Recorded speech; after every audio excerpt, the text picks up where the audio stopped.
Hello friends, स्वागत है आप सभी का आज के इस वीडियो में, जो कि है ग्लोब। ये जियोग्राफी का एक वीडियो है। इस टॉपिक से एसएससी, रेलवे या जीके रिलेटेड जितने भी एग्जाम होते हैं उसमें इस टॉपिक से प्रश्न पूछे जाते हैं और इसमें हमेशा कन्फ्यूजन बना रहता है। तो आज हम इसको इतने बेहतर ढंग से समझेंगे कि यहाँ से प्रश्न ना छूटे। इसमें हम ग्लोब में अक्षांश एवं देशांतर को समझेंगे और समय निकालना और तिथि निकालना समझेंगे। सबसे पहले ग्लोब क्या है? तो ग्लोब एक पृथ्वी का काल्पनिक नमूना है जिसका प्रयोग हम पृथ्वी के अध्ययन के लिए करते हैं। और इसमें एक बीच से एक रेखा गुजरती है 0 डिग्री पे, जिसे हम विषुवत रेखा या इक्वेटर बोलते हैं।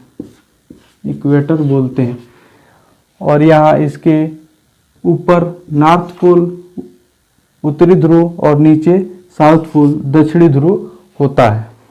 ठीक है, ऊपर नॉर्थ पोल, नीचे साउथ पोल। इसके ऐसे ऊपर की तरफ 90 अक्षांश रेखाएं और नीचे की तरफ 90 अक्षांश रेखाएं खींची जा सकती हैं, जिसमें हम प्रमुख अक्षांश रेखाओं को देखेंगे जिससे प्रश्न पूछे जाते हैं। सबसे पहले यहाँ एक नीचे से 23.5 डिग्री पर एक अक्षांश रेखा गुजरती है जिसे हम मकर रेखा कहते हैं। और यहाँ ऊपर से भी 23.5 डिग्री पर एक अक्षांश रेखा गुजरती है जिसे हम कर्क रेखा बोलते हैं। इसके अलावा यहाँ नीचे से फिर से 66.5 डिग्री पर एक अक्षांश रेखा गुजरती है जिसे हम अंटार्कटिका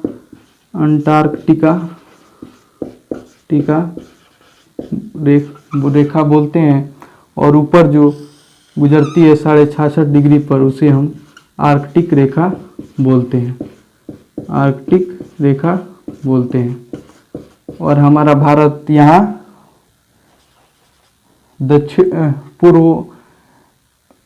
उत्तरी ध्रुव में स्थित है।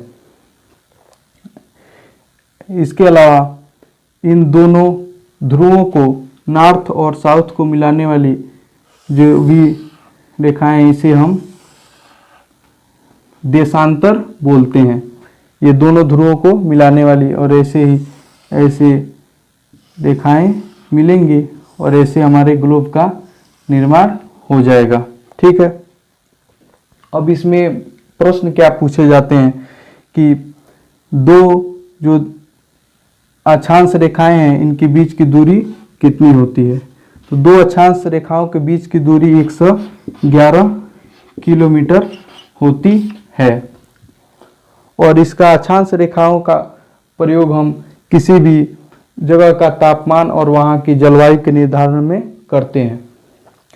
इसका उपयोग होता है अक्षांश रेखाओं का तापमान और वहाँ की जलवायु के निर्धारण में।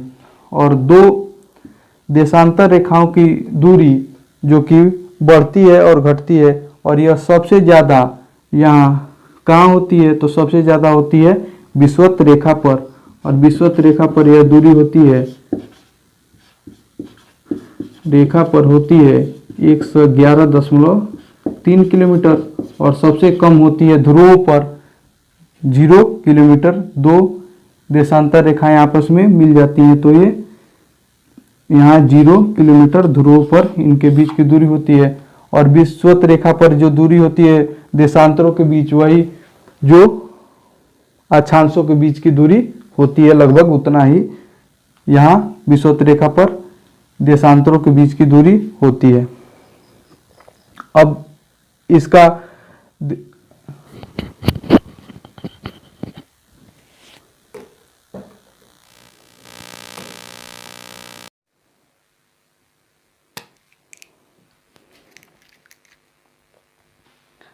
तो देशांतरों की सबसे ज़्यादा दूरी विषुवत रेखा पे होती है जो 111.3 किलोमीटर, और सबसे कम ध्रुवों पर होती है 0 किलोमीटर। ठीक है, अब और इससे रिलेटेड कुछ और पॉइंट है, जैसे ये जो कर्क रेखा है ये भारत के 8 राज्यों से होकर गुजरती है और इस पर स्थित शहर रांची है और यह भारत को 2 बराबर भागों में बांटती है। ठीक है, अब इसका प्रयोग देशांतर का प्रयोग समय निकालने में कैसे किया जाता है तो इसको हम देखते हैं।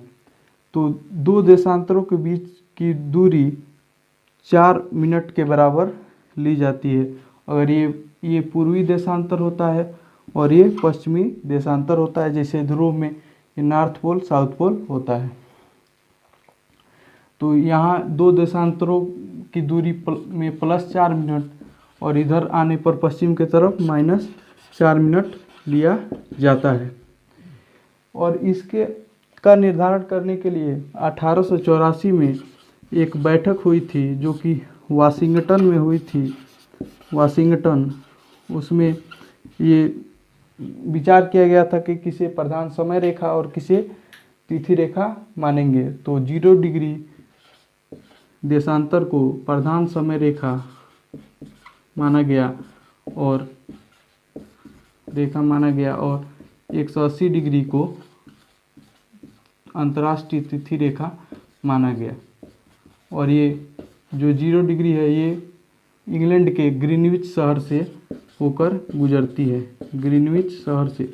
अब जैसे समय का निकालना है तो जैसे भारत 82.5 डिग्री पूर्वी इधर दक्षिणी ध्रुव में है और पूर्वी देशांतर की तरफ है, तो 82.5 डिग्री के लिए इसको हम लोग 4 से गुणा कर देंगे तो ये आ जाएगा 330, यानी 5 घंटे 30 मिनट प्लस 5 घंटे 30 मिनट। तो अगर मानिए कि यहाँ ग्रीनविच पे जो 0 डिग्री है यहाँ 12 बज रहा है तो भारत में +5 घंटे और 30 मिनट यानी 5:30 होगा। अगर ऐसे ही अगर पश्चिम की तरफ निकालना हो 20 डिग्री पर तो 20 गुणे 4 में यानी -80 -1 घंटा 20 मिनट करके हम इधर पश्चिम की तरफ भी निकाल सकते हैं। और ऐसे ही तिथि को निकालने के लिए अगर मान लीजिए ग्लोब है और इस पे यहाँ आज 20 मई है और तो इसके ठीक 180 डिग्री पर इधर 21 मई होगा। एक दिन का अंतर 180 डिग्री पे हो जाएगा। ठीक है, तो उम्मीद करता हूँ कि ये जो वीडियो है ग्लोब ये आपको समझ में आया होगा ग्लोब, और इसमें आप आसान से हम देशांतर को बेहतर ढंग से समझे होंगे। अगर वीडियो ये पसंद आया हो तो इसे लाइक करें, कमेंट करें और चैनल पे नए हो तो चैनल को सब्सक्राइब कर लें ताकि आगे भी ऐसे वीडियो आपको मिलते रहें। धन्यवाद।